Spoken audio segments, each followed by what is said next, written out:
Morning students, Thales प्रमेय पढ़ी थी, उसकी विलोम एक अगली प्रमेय है, आधारभूत अनुपातिकता प्रमेय का विलोम। ये प्रमेय क्या है देखिए। जब कोई रेखा किसी त्रिभुज की दो भुजाओं को समान अनुपात में विभाजित करती हो तो यह रेखा तीसरी भुजा के समांतर होती है। ये उसी की अपोजिट है। उसमें बताया गया था कि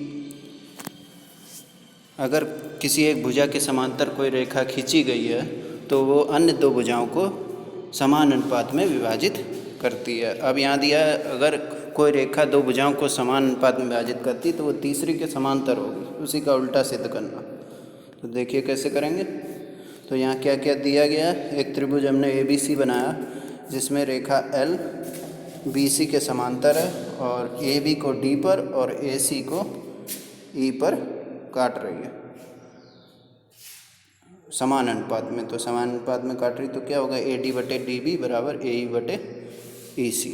अब सिद्ध करना है ये रेखा L जो है BC के समांतर है। तो हमने मान लिया कि अगर DE समांतर BC के नहीं है तो कोई और रेखा होगी जो इसके समांतर होगी। मान लिया वो रेखा है DF।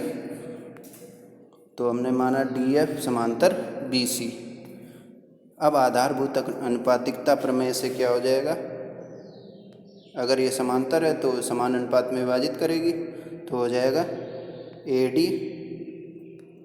AD/DB बराबर AF/FC। ये हो जाएगा। लेकिन दिया क्या गया है, दिया गया AD/DB बराबर AE/EC। अब समीकरण 1 और 2 से देखिए, लेफ्ट हैंड साइड बराबर है, सेम है, तो राइट हैंड साइड कैसी होगी, बराबर। तो AF/FC बराबर AE/EC। अब हमने दोनों पक्षों में 1 जोड़ दिया। LCM लेंगे तो ये FC ऊपर आ जाएगा, इधर EC ऊपर आ जाएगा। अब देखिए AF प्लस FC क्या होता है, AF प्लस FC यानी ये पूरी रेखा हो गई AC। इसी तरह AD प्लस DB AB हो जाएगी। AF प्लस FC को लिख दिया हमने AC और AE प्लस EC भी हो जाएगी AC। तो दोनों ही पक्षों में ऊपर क्या आ गया, AC आ गया। अब ऊपर दोनों ही में अंश बराबर है तो हर भी कैसा होगा, बराबर होगा। इसलिए नीचे के हर को हमने बराबर कर दिया, FC बराबर EC।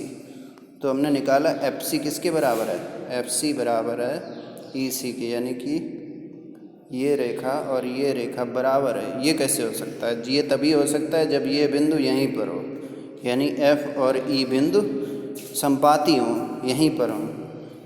और जब बिंदु संपाती होंगे तो इसका मतलब ये जो रेखा हमने ये समांतर मानी थी ये ऊपर ना होके यही रेखा होगी DE।